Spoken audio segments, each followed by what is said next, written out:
Pourquoi certaines personnes réussissent à surmonter les échecs et à rebondir plus fort alors que d'autres abandonnent? Quel est leur secret? La réponse, c'est la résilience. Dans cette vidéo, je vais vous dévoiler 6 clés puissantes utilisées par les plus grands leaders, sportifs et entrepreneurs pour cultiver un mental de gagnant. Et en fin de vidéo, je te donnerai un exercice ultra efficace pour entraîner ta résilience au quotidien. Alors, prends des notes ou regarde à nouveau cette vidéo car ce qu'on va voir peut littéralement changer ta façon d'affronter les difficultés. Alors, c'est quoi la résilience? La résilience, c'est la capacité à rebondir après un échec, à transformer les obstacles en opportunités. Contrairement à ce que certains pensent, la résilience n'est pas un talent inné, c'est une compétence qui se développe. Pour pouvoir être résilient, il y a un travail préalable qui doit être fait pour baliser le chemin. C'est accepter l'échec comme un apprentissage. Tant que tu ne pratiques pas l'acceptation de la situation, c'est-à-dire être dans le déni ou la frustration, tu auras toujours tendance à te trouver des excuses ou des boucs émissaires vers qui rejeter les fautes. À chaque échec, pose-toi cette question. Qu'est-ce que cette situation m'apprend? Quelles compétences puis-je en tirer? Et maintenant, nous allons voir les 6 clés de la résilience. Clé numéro 1, avoir un but clair.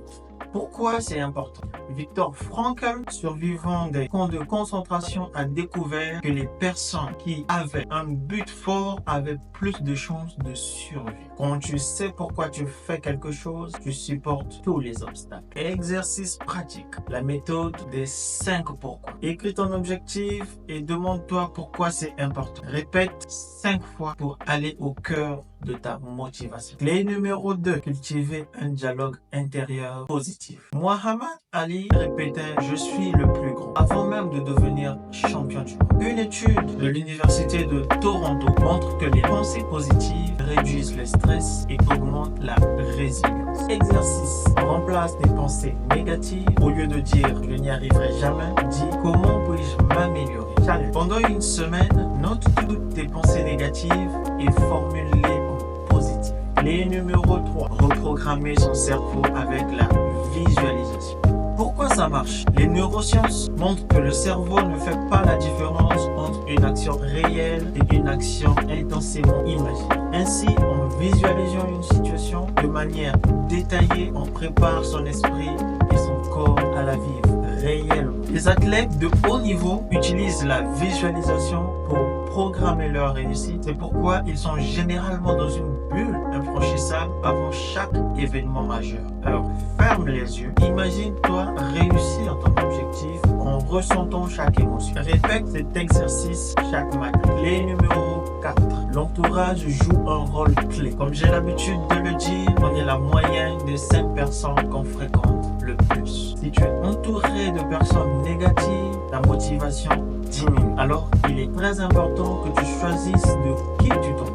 Fais un audit de ton entourage, liste les 5 personnes avec qui tu passes le plus de temps. Note si elles t'inspirent ou si elles te freinent. Cherche à intégrer des groupes qui partagent ta vision. Clé numéro 5, la gestion du stress et des émotions. Le stress et les émotions font partie de la vie quotidienne. Une bonne gestion permet de mieux réagir face aux défis, d'améliorer son bien-être et d'éviter les effets négatifs sur la santé, qu'elle soit mentale ou physique. Les Navy Seals utilisent la technique de la respiration contrôlée pour garder leur sang-froid sous pression. Inspire 4 secondes, retiens 4 secondes, expire 8 secondes et répète 5 fois. Pratique cette respiration chaque matin avant chaque situation stressante. Clé numéro 6, passer à l'action rapide. Il est facile de procrastiner à cause du sentiment de confort et de plaisir immédiat. Mais l'action brise la peur et renforce la confiance en soi. Pour passer à l'action immédiatement, je te recommande la règle des 5 secondes de Mel Robbins. Dès que tu hésites, compte à rebours 5, 4, 3, 2, 1 et passe à l'action immédiatement. Alors je te pose une question. Quel est le projet que tu repousses depuis trop longtemps? Fais un premier pas maintenant. Alors maintenant, je te mets au défi du challenge de 7 jours de résilience. Pendant 7 jours, applique une clé différente chaque jour. Note tes projets et partage ton expérience en commentaire. Récapitulatif des cycles. Avoir un but clair, cultiver un dialogue intérieur positif, visualiser le succès, bien s'entourer, gérer ses émotions et passer à l'action immédiatement. Alors, la résilience, ce n'est pas un don, c'est une compétence que tu peux développer. Et je t'assure que si tu mets ces conseils en pratique, tu verras une vraie transformation dans ta vie. Dis-moi en commentaire quelle clé te parle le plus et pourquoi. Like cette vidéo si tu veux plus de contenu sur le mindset et abonne-toi pour ne rien manquer. À très vite pour une nouvelle vidéo. Reste fort et persévère. En attendant, keep it in mind.